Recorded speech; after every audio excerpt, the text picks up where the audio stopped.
বীরভূমের শিউরি থানার অন্তর্গত কেন্দুয়া গ্রামে যেখানে তৃণমূলের গোষ্ঠী সংঘর্ষ আবারও সামনে এলো এবং একে অপরকে ছুড়ে কিন্তু ইট বৃষ্টি সেরকম ছবিও ধরা পড়লো সেখানে।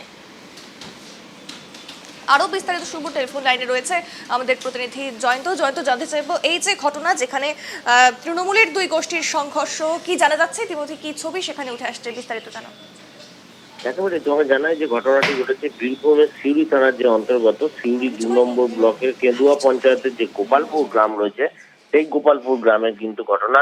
আজকে কিন্তু সেখানে ঈদ উপলক্ষে কিন্তু আজকে ওই গ্রামের প্রত্যেক বছরই কিন্তু একটি ছোট্ট পাড়া প্রতিবেশীদেরকে নিয়ে বিভিন্ন রকম খেলার আয়োজন করা হয়। আজকেও কিন্তু সেই খেলার আয়োজন করা হয়েছিল এবং সেই খেলা কিন্তু চলছিল। হঠাৎই সেখানে কিন্তু দুই গোষ্ঠীর মধ্যে কিন্তু অশান্তি লেগে যায়। বাঁশ দিয়ে তা ভাঙচুর চালানো হয় এবং দেখা যাচ্ছে ইট বৃষ্টিও ঘটে। মূলত যেটা জানা যাচ্ছে, সিউড়ি ২ নম্বর ব্লকের যিনি ব্লক সভাপতি রয়েছেন নুরুল ইসলাম, তার সঙ্গে রাওনাহারা বিবির যে গোষ্ঠী, এই দুই গোষ্ঠীর মধ্যে কিন্তু সম্পর্ক দীর্ঘদিনের, এই একটি সম্পর্ক অনেকদিন ধরেই কিন্তু যে রয়েছে। যে মূলত যেটা যেটা দাবি রয়েছে, রাওনাহারা বিবির যারা গোষ্ঠী যারা রয়েছেন,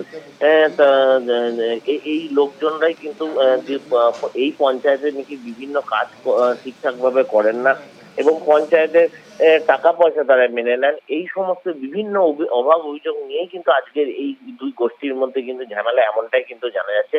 ইতিমধ্যেই সেখানে কিন্তু সিউড়ি থানার বিশাল পুলিশ বাহিনী সেখানে যায়। গোটা এলাকায় কিন্তু পুলিশ ইতিমধ্যে মোতায়েন রয়েছে। নতুন করে যেন কোনো রকম অপ্রীতিকর না ঘটে সেদিকেও কিন্তু পুলিশের তরফ থেকে নজর দেওয়া হয়েছে। অসংখ্য এবং ধন্যবাদ জয়ন্তর সঙ্গে থাকার জন্য। আমরা কিন্তু বিস্তারিত শুনলাম আমাদের প্রতিনিধি জয়ন্তর কাছ থেকে।